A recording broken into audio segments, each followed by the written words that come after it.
প্রশ্ন এসেছে অনেকেই দিনের বেলায় স্বপ্নদোষ হলে রোজা ভঙ্গ হবে কিনা। এক নাম্বার প্রশ্ন, মাশাআল্লাহ আলহামদুলিল্লাহ যুবক ভাই হয়তো করেছে। আপনি সেহরি খাওয়ার পরে ঘুমানোর পরে, এটা প্রাকৃতিক একটা নিয়ম, আপনার যদি স্বপ্নদোষ হয় আপনার রোজার কোনো কমতি হবে না। অনেকে রোজা ভেঙে দেন, না রোজা ভাঙানো যাবে না, এটা অটোমেটিক। কিন্তু এখানে প্রশ্ন দাঁড়াইতে পারে, আপনি যদি ইচ্ছাকৃতভাবে আপনি যদি বীর্য বের করেন ইচ্ছাকৃতভাবে, তাহলে আপনার রোজা নষ্ট হয়ে যাবে। এখানে মজার ব্যাপার একটা বলি, রোজা আল্লাহ তাআলার একটা দামি আমল। এই আমলটা হচ্ছে এত দামি, আল্লাহ তাআলা বলছে তোমরা রমজান মাসে রোজা রাখো। যারা স্বাস্থ্যবান, যারা সামর্থ্যবান তারা রোজা রাখো। যারা অভাবী, এখানে অভাবীদেরকেও আল্লাহ তাআলা রোজা রাখার কথা বলেছে।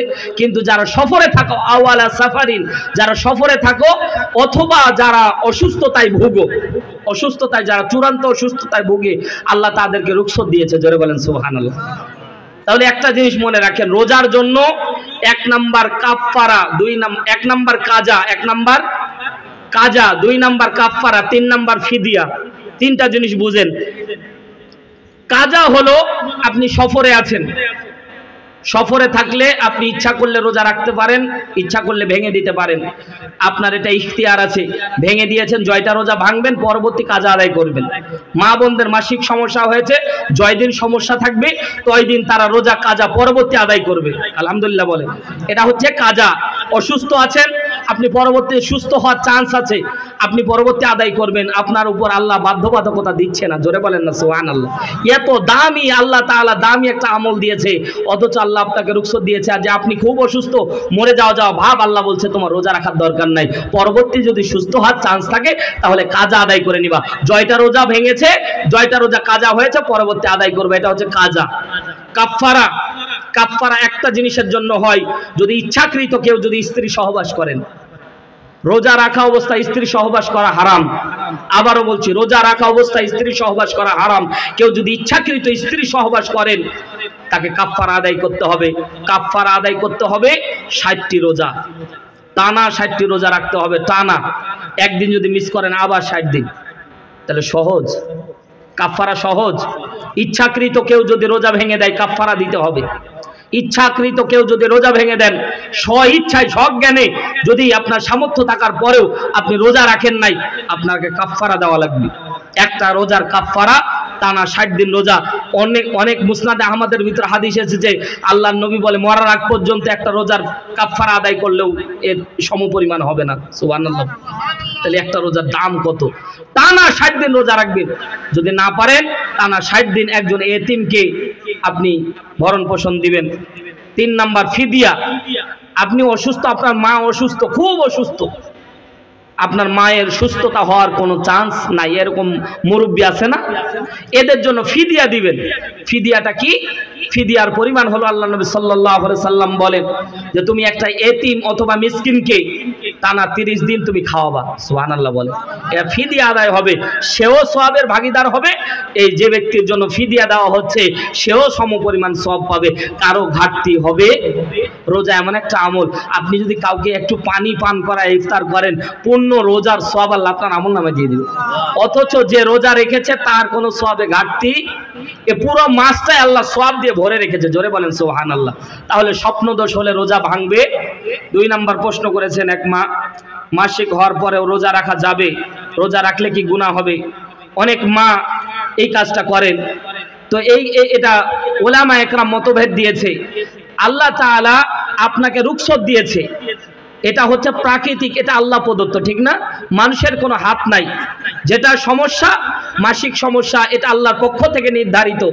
এজন্য মা আপনাকে রোজা রাখা যাবে না। যদি রাখেন, সূরা হজ 32 নম্বর আয়াতে আল্লাহ তাআলা বলছে, আল্লাহর কোনো বিধানকে কেউ যদি সম্মান করে আল্লাহ তার সম্মান 1000 গুণে বাড়িয়ে দেয়।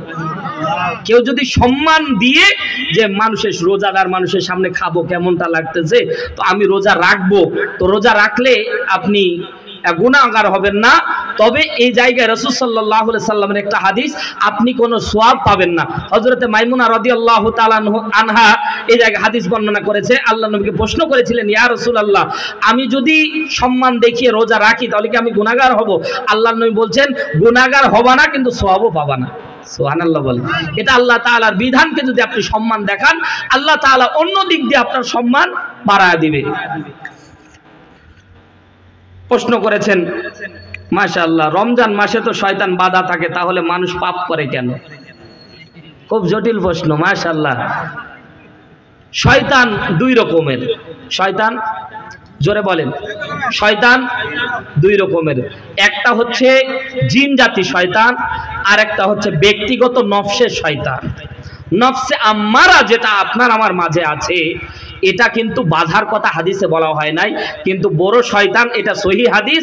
আল্লাহ নবী বলেন, রমজান মাস আসার সাথে বড় যে শয়তান আছে এটাকে বেঁধে দেওয়া হয়, কিন্তু আপনার মাঝে যে শয়তানিটা আছে এটা বাধা হয় না। এই শয়তানের কারণে ও ভাই সব কাজ যে শয়তান করায় এমনটা না। আপনার মাঝে আল্লাহ ব্যক্তিগত একটা চিন্তাধারা দিয়েছে, ঠিক না? মানুষ আপনার বিচার আল্লাহ কেন করবে জানেন? কারণ আপনার জ্ঞান আছে, হুঁশ আছে। যাদের হুঁশ জ্ঞান নাই, আল্লাহ তাদেরকে বলে তাদের হিসাব আমি আল্লাহ নিব না। যারা পাগল তাদের হিসাব নাই ভাই, কিন্তু যাদের জ্ঞান আছে, আকল আছে, আল্লাহ তাদের হিসাব নিবে। এদের জ্ঞান আছে, এরাই মানুষ। ওই জ্ঞানটুক কাজে লাগায় না। রমজান মাস আসলে অনেক ঝগড়া বেড়ে যায় এলাকায়, ঠিক না? দেখবেন স্বামী স্ত্রীকে মাইর দিয়েছে, পোশাক কিনতে বলেছে, ঈদের মার্কেটের শেষ দিকে বেশি এটা হয়, ফাঁসি টাঙিয়ে মারা যায়। অনেকেই আছে যে পাখি ড্রেস চেয়েছে, অন্য অমুক ড্রেস চেয়েছে, ড্রেস দেয়নি, ও ফাঁসি লটকায় মারা গেছে, আছে না নাই? তো এটা শেষ দশকে বেশি হয়, বেশি বেশি করে মা বোন চায়, আর এর টাকা নাই, শেষ পর্যন্ত চুলের মুঠি ধরে মাইর দেয়, ঠিক না? এই কাজ করিয়েন না, আল্লাহ তাআলা হেফাজত করুন, জোরে বলেন আমিন। তো আরেকটা, ফ্যান যখন আপনি সুইচ অফ করে দেন, ফ্যান কিন্তু কিছুক্ষণ ঘুরে। পাহাড় থেকে কোনো টায়ার যদি আপনি ফেলে দেন, ডাইরেক্ট এসে হাইড্রোলিক ব্রেক মারবে? কিছু তো চলে। তো শয়তানে 11টা মাস এমন করে ধাক্কা দেয়, তো রমজানও কিছুদিন চলে, এটাও চলে। কিন্তু বড় শয়তানকে আল্লাহ বেঁধে দেয়, কিন্তু নফসের তাড়নায় মানুষ গুনাহ করে। এই নফসের তাড়নায় গুনাহ করার কারণে এই রমজান মাস রহমতের মাসের পরেও ঝগড়া বিবাদ পাপ হয়। ক্লিয়ার আছে তো? ইনশাআল্লাহ ক্লিয়ার না হলে বলবেন, আরো ব্যাখ্যা করে দিব হাদিস থেকে ইনশাআল্লাহ। প্রশ্ন ক্লিয়ার হওয়া লাগবে, কারণ এত দামি একটি মজলিস চলতেছে। আল্লাহ কবুল করুন, জোরে বলেন আমিন। এক ভাই প্রশ্ন করেছেন, মাশাআল্লাহ, আমার মা খুব অসুস্থ, তার করণীয় কি? আমি এর আগে উত্তরটা চলে এসেছে আলহামদুলিল্লাহ, যে মা অসুস্থ, আপনার মা যদি সুস্থ হওয়ার সম্ভাবনা থাকে তাহলে আপনার মা কাজা আদায় করবে পরে, ঠিক আছে ইনশাআল্লাহ। আর যদি সুস্থ হওয়ার সম্ভব না থাকে, আপনার মায়ের তো টাকা নাই, তো আপনি মায়ের পক্ষ থেকে ফিদিয়া আদায় করবেন, একটা এতিমকে খাদ্য খাবার দিবেন, ভরণ পোষণ দিবেন। আপনার মায়ের রোজার বদৌলতে আল্লাহ তাআলা আপনার মাকেও সওয়াব দান করে দিবে, জোরে বলেন সুবহানাল্লাহ। এটা আল্লাহ তাআলার বিশেষ একটা অনুগ্রহ। আল্লাহ তাআলা বলছে রমজান মাসে যাতে কেউ বঞ্চিত না হয়, এজন্য আল্লাহ তাআলা তার দ্বার সবার জন্য উন্মুক্ত করে দিয়েছে, জোরে বলেন সুবহানাল্লাহ। এক ভাই প্রশ্ন করেছে, রোজা রাখে কিন্তু নামাজ পড়ে না, তাদের রোজা হবে কিনা? মাশাআল্লাহ, আলহামদুলিল্লাহ, অনেক সুন্দর প্রশ্ন। অনেকে রোজা রাখে, নামাজ পড়ে, আছে না? রোজা রাখে কিন্তু নামাজ পড়ে না। এটা তো ইয়ার মতো হইলো যে সুন্নাত, পাগড়ি বাঁধা সুন্নাত, তো লুঙ্গি খুলে পাগড়ি বেঁধেছে, ঠিক না? নামাজ স্বতন্ত্র ইবাদত, তবে রোজার আগে নামাজ, রোজার আগে রোজা তো রাখতেই হবে, রোজা না রাখলে আলাদা গুনাহ, কিন্তু নামাজ পড়তেই হবে। মান তারাকাস সালাত মুতাআম্মিদান ফাকাদ কাফার, বাইনাল আবদি বাইনাল কুফরি তারকুস সালাত। আল্লাহ নবী বলেছেন, কেউ যদি সালাত ইচ্ছাকৃত ছেড়ে দেয় সে কুফরি করলো। ইমাম আবু হানিফা রাহমাতুল্লাহ আলাইহি বলে, তা না, কুফরি করার কারণে সে কাফের হয়ে যায়। তা আপনি কাফের হয়ে গেলেন, আপনি তো, আপনার রোজার দরকারই নাই, ঠিক না? এজন্য নামাজ পড়তে হবে।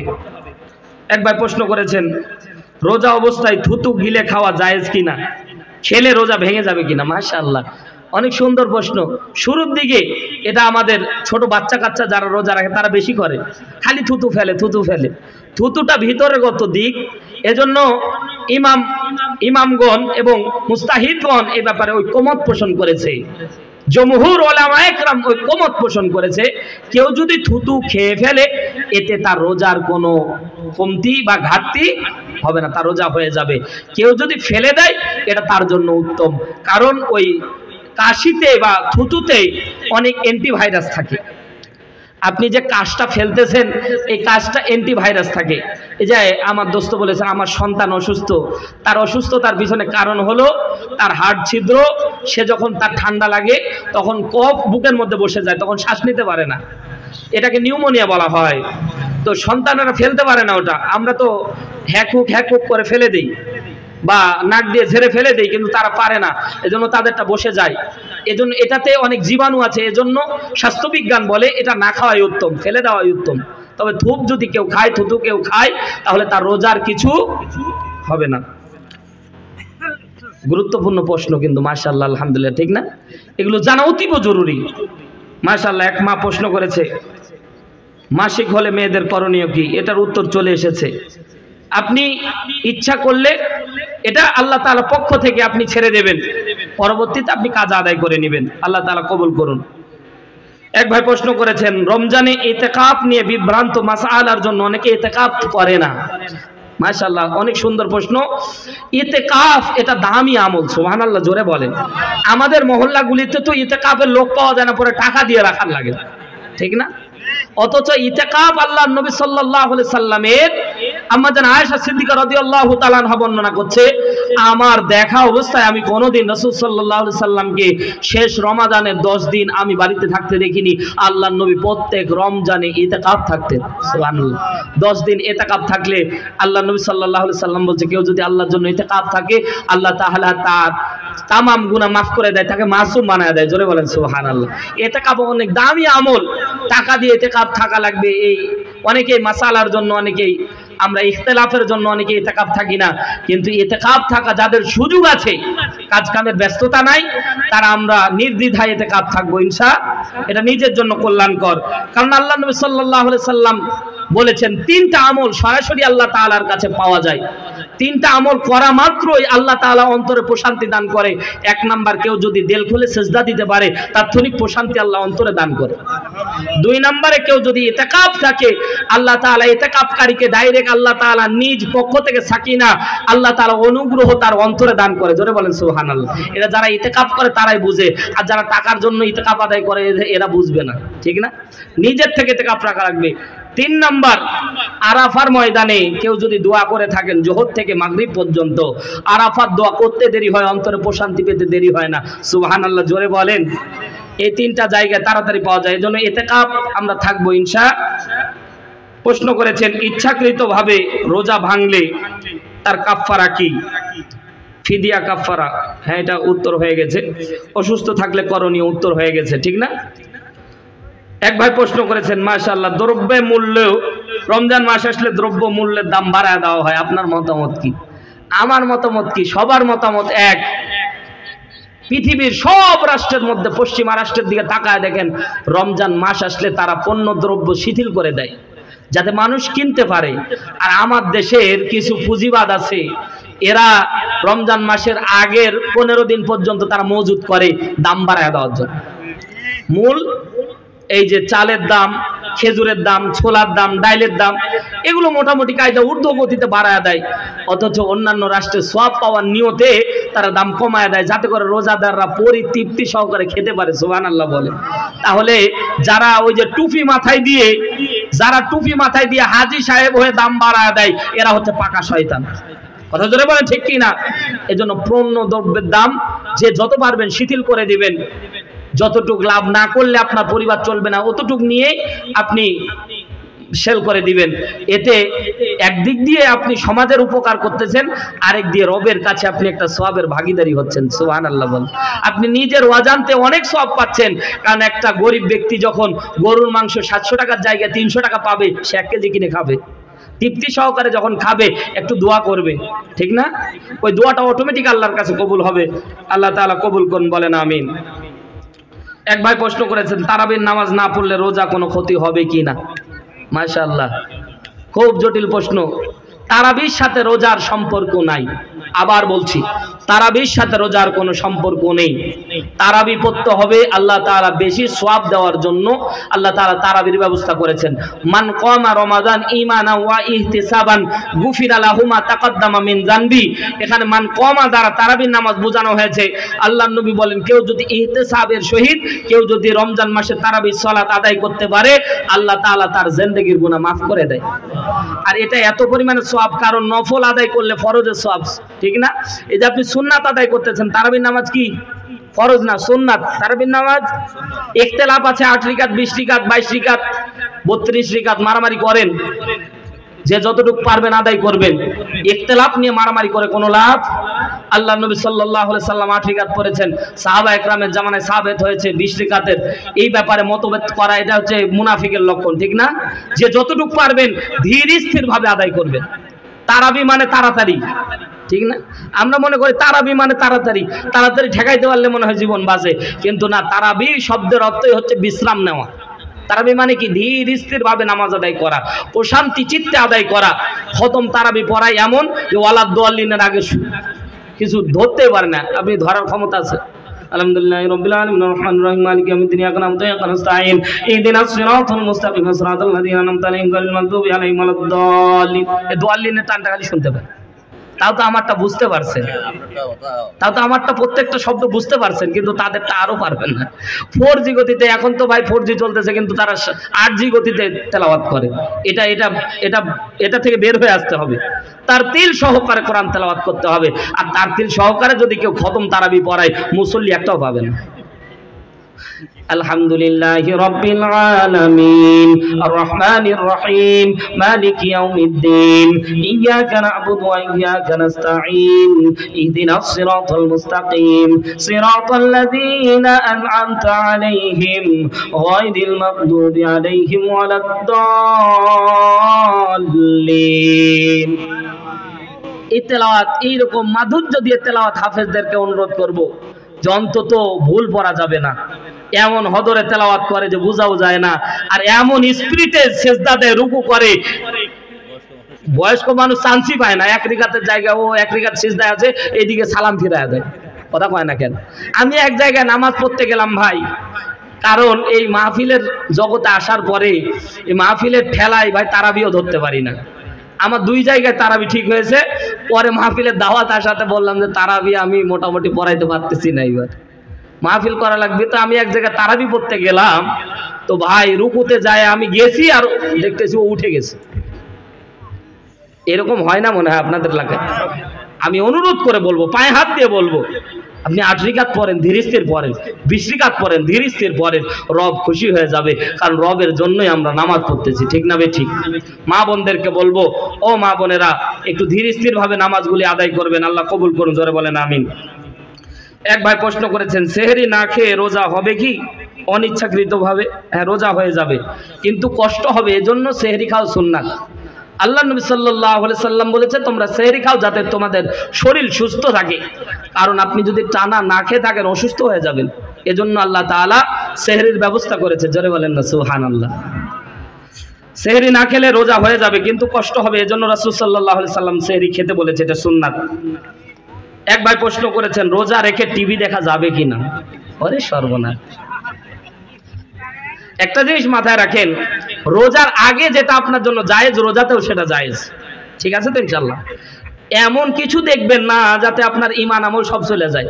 অনেকেই আছে যে যুবকেরা এটা বেশি করে, রোজা রাখে আর সারাদিন তামিল মুভি দেখে, দিন কাটা দেয়, সময় পার হয় না, কাজ কাম নাই, বসে বসে খালি টিভি দেখতেছে, টিকটক দেখতেছে, খারাপ ভিডিও দেখতেছে, এতে কোনো লাভ হবে না। রোজার আগে যেটা আপনার জন্য হারাম, রোজাতেও সেটা আপনার জন্য কি হবে? হারাম হবে। টিভি অশ্লীল গান বাদ্য বাজনা দেখে আপনি ফায়দা হাসিল করতে পারবেন না। এখন আপনি বুঝেন দেখা যাবে কি যাবে না? হ্যাঁ, কটকটি দেখা মানে ফরজ আপনার জন্য। কটকটি মানে তো জীবন শেষ, সমাজ তো ধ্বংসই তো করলো কটকটিতে, ঠিক না ভাই ঠিক? কারণ এরা কটকটি এবং যত নাটক সিনেমা স্টার জলসা জি বাংলা যেগুলো আমাদের সমাজের মধ্যে সিরিয়াল, মা বোনেরা কিন্তু রমজান মাসে এগুলো বেশি ফলো করে। সময় কাটে না, তখন কি করবে, সিরিয়াল দেখে বসে আছে, কটকটি দেখতেছে। কটকটি দেখলে সমাজ এখন বিভ্রান্ত হয়ে যাচ্ছে, সমাজটা নষ্ট হয়ে যাচ্ছে। এজন্য কটকটি ফটকটি এগুলো দেখা যাবে না। দেখলে তেলাওয়াত শুনেন, ওয়াজ শুনেন, আলহামদুলিল্লাহ। এগুলো শুনলে তো সময় যায় না, ঠিক না? এক মা প্রশ্ন করেছেন, মাশাআল্লাহ, শাওয়াল মাসে 6টি রোজার আগে কাজা আদায় করতে হবে নাকি শাওয়ালের 6টি রোজা আগে আদায় করতে হবে? মাশাআল্লাহ, খুব গুরুত্বপূর্ণ প্রশ্ন। একটা জিনিস মাথায় রাখেন, আল্লাহ নবী সাল্লাল্লাহু আলাইহি সাল্লাম বলছে, রমজানের পরে শাওয়ালের 6টি রোজা কেউ যদি রাখতে পারে, আল্লাহ তাআলা 1 বছর রোজা রাখার সওয়াব তার আমলনামায় দিয়ে দেয়। এখন আলেম জমহুর ওলামা একরাম মত দিয়েছে, এখানে মত দুইটা, জোরে বলেন কয়টা? জমহুর ওলামা মত দিয়েছে যে রমজানের, কারণ কাজা মা বোনদের এটা কম্পালসারি, মাসে একবার হবেই, 3 দিন 5 দিন 7 দিন। তো এরা কাজা আগে আদায় করবে নাকি শাওয়ালের রোজা আদায় করবে? জমহুর ওলামা একরাম মত দিয়েছে আগে কাজা আদায় করতে হবে, এটা 1 নম্বর মত। 2 নম্বর, অধিকাংশ আলেম মত দিয়েছে, বড় বড় আলেম মত দিয়েছে যে শাওয়ালের রোজা নির্দিষ্ট আর রমজানের রোজা অনির্দিষ্ট। এজন্য শাওয়াল মাসের চাঁদ শেষ হয়ে গেলে এই রোজার ফজিলত আর থাকবে না, কিন্তু সে বছরে যে কোনো সময় আদায় করতে পারবে। এজন্য যে কোনো সময় আদায় করে নিলে হবে। তবে এখানে একটা মাসালা, গাণিতিক একটা মাসালা দেওয়া হয়েছে, একটা রোজা রাখলে আল্লাহ তাআলা তার আমল নামে 10টা রোজার সওয়াব দেয়। এটা বুখারীর হাদিস। তো এখন হিসাব করে দেখলাম 30টা রোজা রাখলে 30 দিয়ে 10কে গুণ দিলে 300 হয়। কথা বুঝতেছেন? 30 দিয়ে 310কে গুণ দিলে কত হয়? 300। আর বছর পুরে 360 দিন। তো পরে শাওয়াল মাসে 6টা রোজা রাখলে আবার 10 দিয়ে গুণ দিলে 60 দিন। এই জন্য 360কে এইদিকে 36 দিয়ে গুণ করলে 360। সুবহানাল্লাহ বলবেন না? আর জোরে বলেন সুবহানাল্লাহ। এজন্য বলা হয়েছে 1 মাসের সওয়াব আল্লাহ দিবে, কারণ একটা রোজাতে 10টা আছে, 10কে 30 দিয়ে গুণ দিলে 300 আর 6 দিয়ে গুণ দিলে 60, 360। বছর কত দিনে? এক বছরের সওয়াব। সুবহানাল্লাহ জোরে বলেন। এজন্য জমহুর ওলামা একরাম মত দিয়েছে আগে আদায় করবেন, যদি না পারেন তাহলে বাধ্যবাধকতা না, পরে আদায় করতে পারেন, আগে শাওয়ালের রোজা আদায় করবেন। জোরে বলেন সুবহানাল্লাহ। এক মা প্রশ্ন করেছেন, কাজা রোজার সাথে কাজা তারাবি আদায় করতে হবে কিনা? মাশাআল্লাহ, খুব জটিল প্রশ্ন। কাজা রোজার সাথে কাজা তারাবি, কারণ এটা মাদের খুব জটিল, কারণ তাদের 5, 3, 5, 7, 9টা রোজা চলে যায় কাজা। তো তারপরে তারাবি আদায় করবে কিনা? জমহুর উলামা একরাম মত দিয়েছে তারাবির নামাজ আদায় করা লাগবে না, শুধু কাজা, শুধু রোজা রাখলেই হবে। সুবহানাল্লাহ জোরে বলেন। পরবর্তী তারাবির সওয়াব সে অটোমেটিক আল্লাহ তার আমল নামায় দিয়ে দিবে। সুবহানাল্লাহ বলেন। কারণ মা বোনদের রোজা রাখতেছে না, এটা তো বিধানকার, বলেন না বিধানকার? আল্লাহর পক্ষ থেকে বিধান আসার কারণে যত সওয়াব পুরুষ পেল তার আমলের কমতি আল্লাহ ওই মায়ের রাখবে না, আল্লাহ আমল দিয়ে দিবে। সুবহানাল্লাহ জোরে বলেন। এজন্য কষ্ট করা লাগবে না, মা তারাবি আদায় করতে হবে না। এক মা প্রশ্ন করেছেন, ওষুধ খেয়ে মাসিক বন্ধ করলে 30টা রোজা রাখার নিয়ত করলে গুনাহ হবে কিনা? খুব গুরুত্বপূর্ণ প্রশ্ন বর্তমান বিজ্ঞানের আলোকে। মা খুব চালাক, দারুণ প্রশ্ন করেছে। কারণ এখন জেনারেশন আপডেট হচ্ছে, অনেক মা 30টা রোজা রাখার নিয়তে মাসিক পর্যন্ত ওষুধ খেয়ে বন্ধ করে দেয়। তো এটা জায়েজ আছে কিনা? তো এখানে প্রশ্ন আমি করতে চাই, এখানে একটা প্রশ্ন আসবে, যদি ওষুধ খেয়ে বড় ধরনের কোনো অসুবিধা হয় তাহলে এটা হারাম। তাহলে এটা বড় ধরনের কোনো সাইড ইফেক্ট যদি থাকে, যে তার শারীরিক, ডাক্তার মেহেদি ভাই আছে আমার পাশে, যদি ওষুধ খেয়ে সাইড ইফেক্ট বড় ধরনের থাকে তাহলে এটা হারাম হবে, ডাইরেক্ট হারাম হবে, ফতোয়া নেন। আর যদি সাইড ইফেক্ট না থাকে তাহলে সে 30টা রোজা রাখার নিয়তে সে খেতে পারে, এটা তার কোনো গুনাহ হবে না। আশা করি উত্তর পেয়েছেন, আল্লাহ কবুল করুন, জোরে বলেন আমিন। এক ভাই প্রশ্ন করেছেন, রোজা অবস্থায় রক্ত দেওয়া যাবে কি?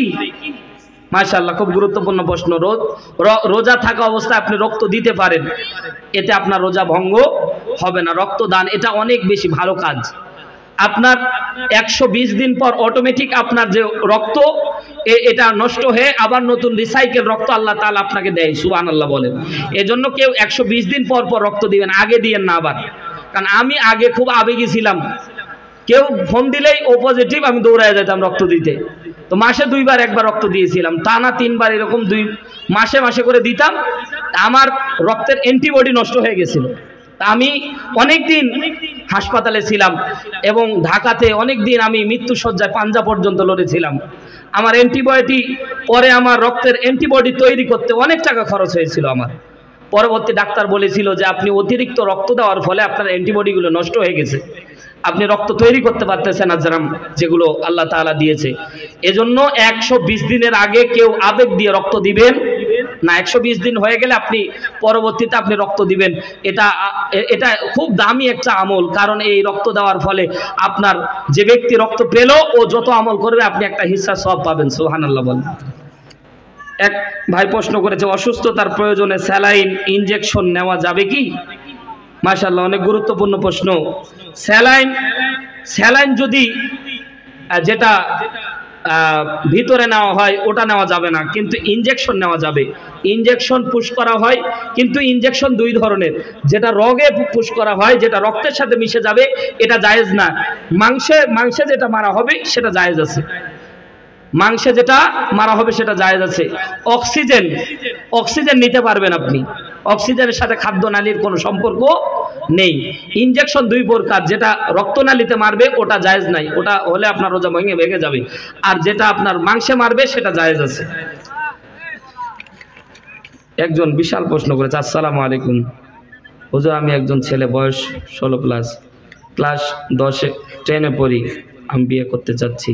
ওরে সর্বনাশ, কিন্তু আমি কোনো কাজ কাম করি না যে বউকে খাওয়াবো, কিন্তু অল্প বয়সে বিয়ে করার খুব শখ, আস্তাগফিরুল্লাহ, আর বাসা থেকেও বিয়ে দিচ্ছে না, দিবে কেন?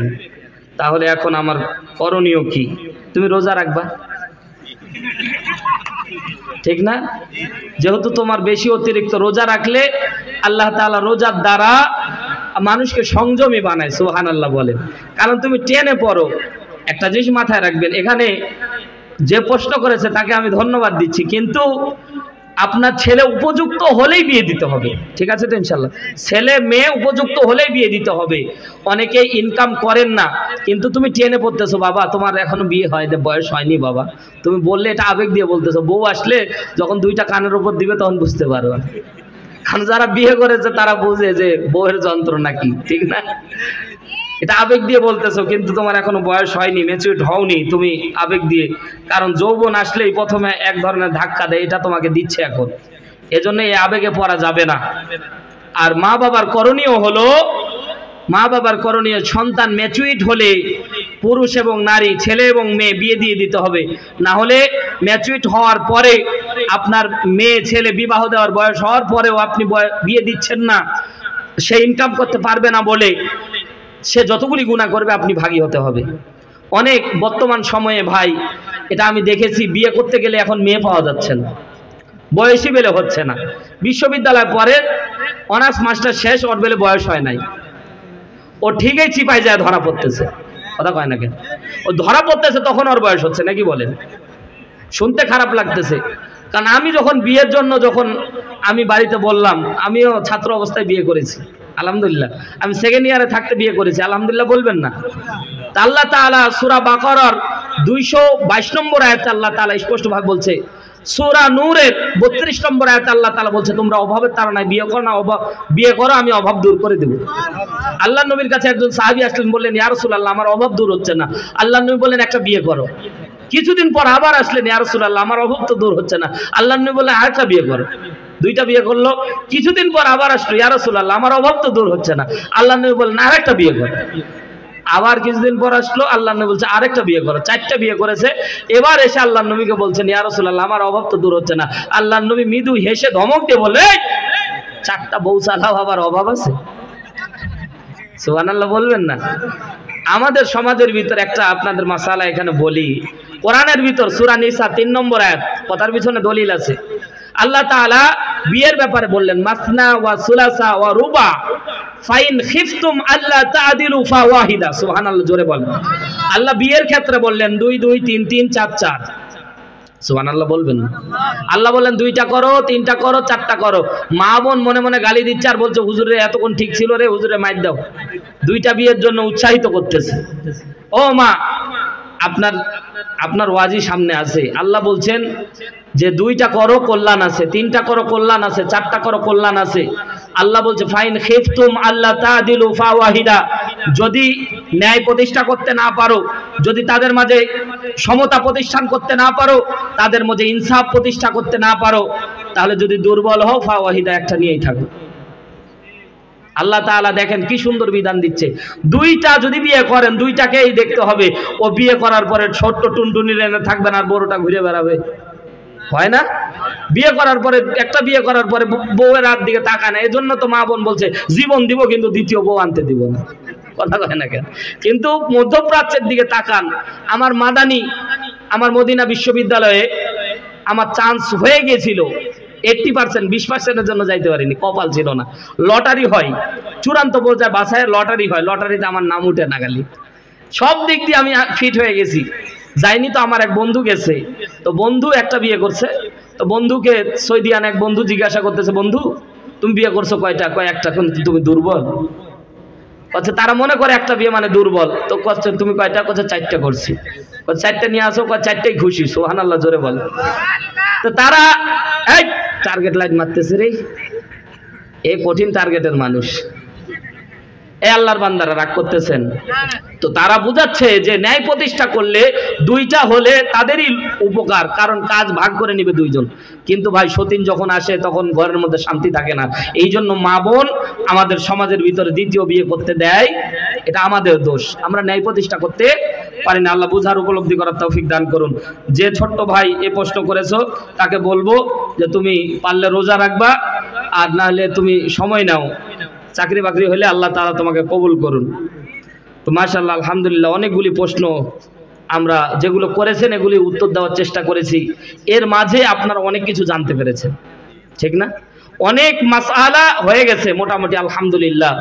আল্লাহ তাআলা এগুলোর উপর আমল করার তৌফিক দান করুন, জোরে বলেন আমিন।